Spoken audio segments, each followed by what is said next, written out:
Sir Iran, Israel వార్‌లో ఇక Trump నా వల్ల కాదని జెప్పేసి చేతులెత్తేసినట్టుగా కూడా వార్తలైతే వినిపిస్తున్నాయి. అంటే ఇక దీన్ని ఆపలేను. మీరు మీరు కొట్టుకొని చావండి అన్నట్టుగా ఆయన వదిలేసినట్టుగా తెలుస్తుంది. మరెక్కడి వరకు వెళ్తుంది ఈ వార్? అంటే ఇజ్రాయెలే మొదలుపెట్టింది. కాకపోతే ఇప్పుడు చూస్తే ఇజ్రాయెలే భయపడుతుంది. యుద్ధాన్ని ఆల్రెడీ బ్యాక్ ఫుట్‌లో పడిపోయింది. ఇరాన్ దాడుల్ని తట్టుకోలేకపోతుంది. సో, ఆ నేపథ్యంలో మరి ఇజ్రాయెల్ ఇప్పుడు ఎటువంటి వ్యూహాలతో దీనికి ముందుకు తీసుకెళ్తుంది? అండ్ ఇంకో 2 కొత్త దేశాలు కూడా రంగంలోకి దిగడం మనం చూస్తున్నాం. అటు రష్యా అండ్ చైనా కూడా. సో, ఓవరాల్‌గా ఇదొక పెద్ద థర్డ్ వరల్డ్ వార్‌కి దారితీసే పరిస్థితులు కూడా కనిపిస్తున్నాయని చెప్తున్నారు. సో, మరి ఇది ఎక్కడి వరకు వెళ్ళొచ్చు? ఆగుతుందా? లేకుంటే ఇంకా ఎక్కువగా కంటిన్యూ అయ్యే అవకాశం ఉందా సార్? ఎప్పుడు కూడా మనం పద్మవ్యూహం గురించి భారతంలో మాట్లాడుకున్నప్పుడు అందులో 2 ఉంటాయి. Entrance and exit. అంటే ఎలా పద్మవ్యూహంలోకి వెళ్ళాలి, మళ్ళీ ఎలా బయటికి రావాలి. ఈ యుద్ధం అనేది ఈ 2 లేకపోతే యుద్ధంలో అనేక నష్టాలుంటాయి. సో, ఎంటర్ అవ్వడం చాలా సార్లు ఈజీ. ఎగ్జిట్ ప్లాన్ అనేది లేకపోతే దాంట్లో ఇరుక్కుపోయే అవకాశాలున్నాయి. ఇప్పుడు ఇజ్రాయెల్ పరిస్థితి అదే అని అందరికి అర్థమైంది. ఎందుకంటే దాన్ని ఎవరు యుద్ధం చేయమని అడగలేదు. దాన్ని ఎవరు కవ్వించలేదు. ఆ దేశం మీద ఇరాన్ గాని, ఇంకొకరు గాని పోయి దాన్ని రెచ్చగొట్టలేదు. యాక్చువల్‌గా ఇరాన్‌కు, అమెరికాకు చర్చలు జరుగుతున్నాయి. ఆల్రెడీ 5 సార్లు చర్చలు అయిపోయినాయి. జూన్ 15న నెక్స్ట్ రౌండ్, 6థ్ రౌండ్ చర్చలు ఖతార్ దాన్ని మీడియేట్ చేస్తుంది. ఖతార్‌లో చర్చలు జరుగుతున్నాయి. నిజానికి ఇజ్రాయెల్ సైలెంట్‌గా ఉంటే ఆ చర్చలు ముందుకెళ్ళుండేవి. కానీ ఇజ్రాయెల్ జూన్ 13వ తేదీనే ఇరాన్ మీద అటాక్స్ మొదలుపెట్టింది. ఏ దేశమైనా కూడా తమ దేశం మీద అటాక్స్ చేసి అందులో మామూలుగా నష్టం చేయలేదు ఇజ్రాయెల్. ఇరాన్‌లో ఉండే టాప్ మిలిటరీ చీఫ్స్ అందరినీ చంపేసింది. 10 మంది పైన మిలిటరీ చీఫ్స్‌ని. తర్వాత ఐఆర్‌జీసీ అంటారు. అంటే ఇస్లామిక్ రెవల్యూషనరీ గార్డ్ కోర్ అంటారు. అది సెపరేట్ ఒక వింగ్ అన్నమాట. ఆ వింగ్‌లో ఉండే టాప్ 10 కమాండర్స్‌ని చంపేశారు. తర్వాత ఇంటెలిజెన్స్ అధికారుల్ని ఒక 10 మంది పైన చంపేశారు. దాని తర్వాత న్యూక్లియర్ సైంటిస్టుల్ని చంపేశారు. తర్వాత నాంతాజ్ అనే ఒక న్యూక్లియర్ సైట్ అంటారు దాన్ని. దాని మీద కూడా అటాక్ చేసి ధ్వంసం చేయగలిగారు. సో, సామాన్య ప్రజల్ని కూడా చాలా మందిని దాదాపు 500 మందిని ఇప్పటి వరకు చంపేసింది. సో, ఈ స్థాయిలో అటాక్ చేసినప్పుడు ఇరాన్ తనను తాను కాపాడుకోవాలి, తన ప్రజల్ని కాపాడుకోవాలి కాబట్టి అటాక్స్ చేయడం మొదలుపెట్టింది. ఇజ్రాయెల్ ఏందంటే ముందే ఎప్పటి నుంచో అంటే 10 ఏళ్ల నుంచి కూడా ఇజ్రాయెల్ ఏం చెప్తుంది, ఇరాన్‌లో అణుబాంబు తయారీకి కావాల్సిన యురేనియం నిల్వలను పెంచుకుంటూ వెళ్తారని చెప్తుంది. తన దేశంలో ఏమో ఇంటర్నేషనల్ ఆటమిక్ ఎనర్జీ ఏజెన్సీలని అలో చేయదు ఇజ్రాయెల్. అంటే వాళ్ళు టెస్టింగ్ చేస్తాం మీ దేశంలో ఉందా లేదంటే అది చేయదు. అదే ఇరాన్‌లో 2024లో 15 సార్లు ఆటమిక్ ఎనర్జీ ఏజెన్సీ వెళ్లి టెస్ట్ చేసింది. అంటే తన దగ్గర న్యూక్లియర్ బాంబ్ ఉండొచ్చు. తన శత్రువు దగ్గర ఉండొద్దు అనేది ఇజ్రాయెల్ క్లియర్‌గా చెప్తుంది. దీన్ని అమెరికా సపోర్ట్ చేస్తుంది. అందువల్ల వీళ్ళేం చేశారంటే ఇజ్రాయెల్ ఇప్పుడు కాదు ఒక 2, 3 ఏళ్ల ముందు నుంచే ఇరాన్‌లో తన ఆపరేషన్స్ స్టార్ట్ చేసింది. తన మొసాద్ ఏజెంట్లను పెట్టి అక్కడ కొన్ని రకాల మిసైల్స్‌ని ముందుగానే రంగంలోకి దించింది ఆ భూభాగంలోనే. అట్లాగే డ్రోన్స్ అసెంబ్లింగ్ అంతా కూడా అక్కడే దగ్గరగా టెహ్రాన్ పట్టణంలో 2, 3 కిలోమీటర్ల దూరంలోనే డ్రోన్స్‌ని కూడా చేయగలిగింది. సో, అట్లాగే ఈ అధికారులు ఎవరెవరు ఎక్కడెక్కడ ఉన్నారు, వాళ్ళ లొకేషన్స్ ఏంటి మొత్తం కూడా డీటెయిల్‌గా కలెక్ట్ చేసి రెడీగా ఉన్నింది. సో, ఎప్పుడైతే అమెరికాతో చర్చలు జరుగుతున్నాయి, అమెరికా ఏమంటుంది, మీరు యురేనియం నిల్వలు అంటే న్యూక్లియర్ వెపన్ గ్రేడ్ యురేనియం అంటారు. అంటే 60% కంటే ప్యూరిటీ ఎక్కువ ఉంటే వాటి ద్వారా న్యూక్లియర్ వెపన్ తయారు చేయడం పెద్ద విషయం కాదు. 2 వారాల్లో తయారు చేసేయచ్చు అనమాట. అందుకని అమెరికా భయపడుతుంది, ఇజ్రాయెల్ భయపడుతుంది. ఎందుకంటే ఇజ్రాయెల్ అయినా, అమెరికా అయినా మిడిల్ ఈస్ట్‌లో పట్టు కోసం వాళ్ళు దశాబ్దాలుగా ట్రై చేస్తూనే ఉన్నారు.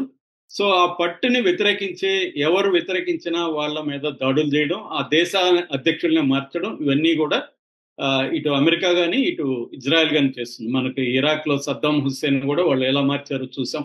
లిబియా చూసాం. ఇట్లా మనకు అనేక ఎగ్జాంపుల్స్ మనకు కనబడతాయి.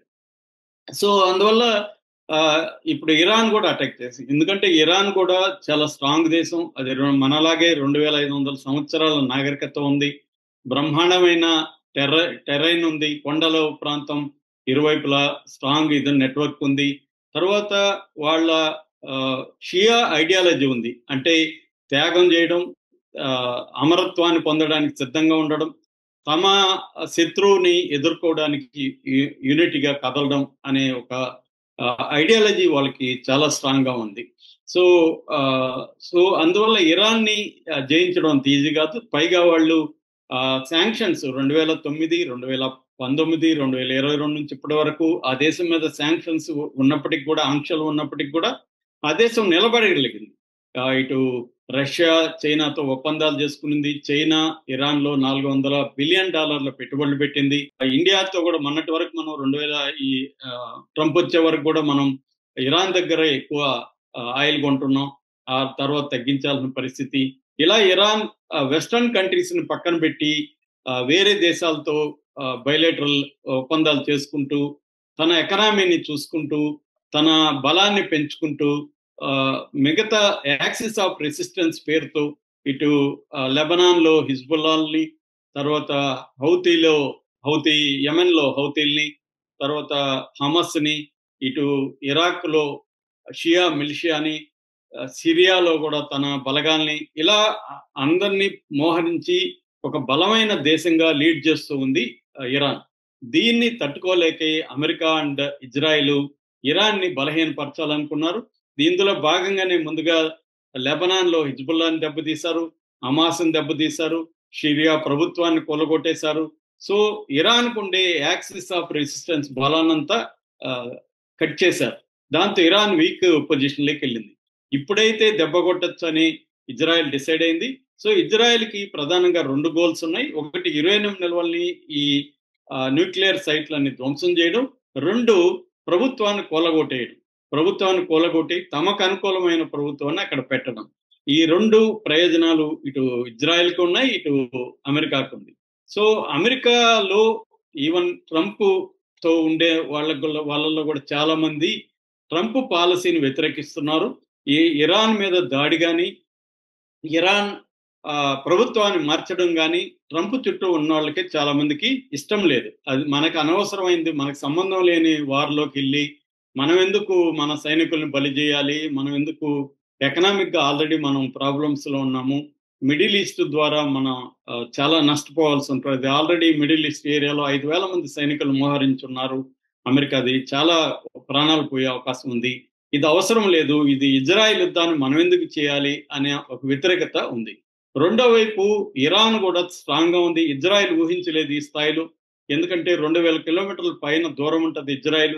రెండోది, ఇజ్రాయెల్ దగ్గర బలమైన డిఫెన్స్ మెకానిజం ఉంది. 3 రకాల డిఫెన్స్ సిస్టమ్ ఇజ్రాయెల్ దగ్గర ఉంటుంది. యారో 3, తర్వాత డేవిడ్ స్లింగ్, ఐరన్ డోమ్, ఈ 3 రకాలు ఉంటాయి అన్నమాట. అంటే డిఫరెంట్ రేంజెస్ ని పట్టి అవి అటాక్ చేయగలుగుతాం. దాని తర్వాత వాళ్ళకి జోర్డాన్ ప్రభుత్వం కూడా డిఫెన్స్ సిస్టమ్ తో ఇరాన్ వేస్తున్న మిసైల్స్ ని గాల్లోనే కొట్టేస్తుంది.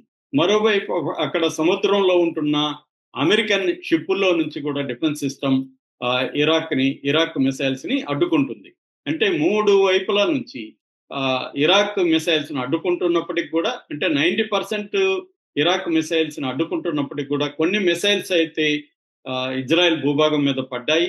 నిన్న కూడా మనం చూసాము, సౌత్ ఇజ్రాయెల్లో సురోకా హాస్పిటల్ మీద ఇరాన్ దాడి చేసింది.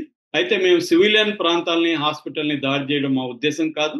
దాన్ని హాస్పిటల్ ఆనుకొని ఉన్న మిలిటరీ స్థావరం మీద అటాక్ చేయాలని మేము దాన్ని వేసాము. అది పొరపాటున దాని మీద పడిందని కూడా ఇరాన్ చెప్పింది. కానీ అంతకంటే ఘోరంగా ఇజ్రాయెల్ టెహరాన్ లో ప్రజల మీద బాంబులు వేస్తుంది. ఇప్పటికి వరకు టెహరాన్ లో చిల్డ్రన్, విమెన్ విపరీతంగా చనిపోయారు. ఆల్రెడీ గాజాలో 50,000 మందిని చంపేసి killing babies is our goal అన్నట్టుగా వాళ్ళు మాట్లాడుతున్నారు. Baby is our enemy, Palestine baby is our enemy అని ఇజ్రాయెల్ అనేక సార్లు ఇజ్రాయెల్ చాలా మంది చెప్తున్నారు. సో ఆ స్థాయి దుర్మార్గానికి పాల్పడి ఇప్పుడు ఇజ్రాయెల్ ఇరుక్కుపోయిందని చెప్తున్నారు. వాళ్ళు ఏంటంటే ఇక్కడ వీళ్ళ దగ్గర ఉన్న ముఖ్యంగా ఫార్దో అనే ఒక ఇది ఉంది అనమాట. వీళ్ళ దగ్గర న్యూక్లియర్ వెపన్స్, అది గ్రౌండ్ కంటే ఒక 200 అడుగుల లోతులో వాళ్ళు ఆ బాంబుల తయారీకి సంబంధించిన మొత్తం యురేనియం నిల్వల్ని పెట్టారు. దాన్ని కొట్టాలంటే బంకర్ బస్టర్ బాంబు కావాలి. అది అంత లోతుకెళ్లే బంకర్ బస్టర్ బాంబు ఇజ్రాయెల్ దగ్గర లేదు. అది ఓన్లీ ప్రపంచంలోనే అమెరికా దగ్గర మాత్రం ఉంది. దాన్ని GBU-57 అంటారు, అంటే గైడెడ్ బాంబ్ యూనిట్. దీన్నే MOP అని కూడా అంటారు, మ్యాసివ్ ఆర్డినెన్స్ పెనిట్రేషన్. అదేమవుతుందంటే బి B2 స్టెల్త్ విమానాలు ఉంటాయి అన్నమాట, ఎయిర్ క్రాఫ్ట్, అవి తీసుకెళ్తాయి. ఈ GBU-57 అనేది 14,000 కిలోల బరువు ఉంటది. అది పెనట్రేట్ అవుతుంది అనమాట. ఎంత కాంక్రీట్ ఉన్నా, ఎంత రాళ్ళు ఉన్నా లోపలికి పెనట్రేట్ అవుతుంది. రెండోది, ఒకదాని వెంట ఒకటి, ఫర్ ఎగ్జాంపుల్ 100 అడుగులు వెళ్ళి ఆగిపోయిందంటే ఇంకొక దాని వెనకే కొట్టగలరు. అది దాన్ని ముందుకు నెట్టుకొని అది వెళ్ళగలుగుతుంది. సో అలాగా అమెరికా కానీ ఎంటర్ అయితే 2 రోజుల్లో ఇరాన్ని కాళ్ల బేరానికి తీసుకురావచ్చు అనేది ఇజ్రాయెల్ ప్లాన్. కానీ ఈ లోపల ఏమైందంటే చైనా, రష్యా ఇద్దరు పుతిన్ అట్లా జిన్పింగ్ ఇద్దరు కూడా ఫోన్ లో చాలాసేపు మాట్లాడుకొని ప్రకటన ఇచ్చారు. అమెరికాని హెచ్చరించారు, నువ్వు కానీ యుద్ధం వస్తే బాగుండదని చెప్పారు. ఎందుకంటే యుద్ధం వల్ల ముఖ్యంగా చమురు క్రైసిస్ వచ్చే అవకాశం ఉంది. హార్మోజ్ ట్రైట్ అంటారు, జలసంధి, అందులో వీళ్ళ భాగం నుంచి వెళ్తుంది, ఇరాన్ భాగం, దాని మీద ఆధిపత్యం ఉంది. అది 20% ప్రపంచ చమురు దాని గుండా వస్తుంది. సో అక్కడ కానీ వీళ్ళు ఆపేస్తామని ఆల్రెడీ ఇరాన్ చెప్తుంది. దీనివల్ల ప్రపంచంలో ఎకనామిక్ క్రైసిస్ అనేక దేశాల్లో, ముఖ్యంగా చైనా ఆల్రెడీ $400 బిలియన్ ఇరాన్ లో పెట్టింది. ఇదంతా చైనాకి చాలా కష్టాలు వచ్చే అవకాశం ఉంది. ఆల్రెడీ ఇరాన్, రష్యా కూడా ఆ మధ్య కూడా ఒక ఒప్పందం చేసుకున్నాయి. సో అందువల్ల వాళ్ళిద్దరు రంగంలో దిగారు. దీంతో ఇటు ఇంటా బయట ఇబ్బందులు ఉన్నాయని ట్రంప్ ఏం చేశాడు, తెలివిగా 2 వారాలు సైలెంట్గా ఉంటానని చెప్పాడు. ఈ 2 వారాల్లో ట్రంప్ ఏం చేయబోతున్నాడంటే ఇరాన్తో చర్చల్ని పునరుద్ధరించడానికి ట్రై చేస్తున్నాడు. ఆల్రెడీ చర్చలు జరుగుతూనే ఉన్నాయి. ఈ లోపల ఇజ్రాయెల్ వచ్చి దాన్ని ఆపింది. ఇప్పుడు మళ్ళీ చర్చలు కంటిన్యూ అయితే ఈ అమెరికా కొద్దిగా ఒక మెట్టు దిగొచ్చి, ఇరాన్ కూడా ఒక మెట్టు దిగొచ్చి ఆ చర్చలు ఫలవంతమైతే యుద్ధం ఆగిపోయే అవకాశం ఉంది. దీన్ని ఆగకుండా చూసుకోవడానికి ఇజ్రాయెల్ ట్రై చేస్తుంది. కానీ అమెరికా డిసైడ్ అయితే ఇజ్రాయెల్ కూడా ఏమి చేసే అవకాశం లేదు. ఎందుకంటే ఆల్రెడీ 21 ముస్లిం దేశాలు కూడా ఇజ్రాయెల్ని తీవ్రంగా ఖండించాయి. ఇజ్రాయెల్కి వ్యతిరేకత ప్రపంచవ్యాప్తంగా బాగా పెరుగుతుంది. యూరోపియన్ పార్లమెంట్ కూడా ఇజ్రాయెల్ని గట్టిగా వార్నింగ్ ఇచ్చింది. సో అన్ని వైపుల నుంచి ఇజ్రాయెల్కి నష్టం జరిగే అవకాశం అయితే ఉంది. కాకపోతే ఈ చర్చలు ముందుకెళ్ళకపోతే మాత్రం ఇరాన్ ఎక్కువగా నష్టపోతుంది.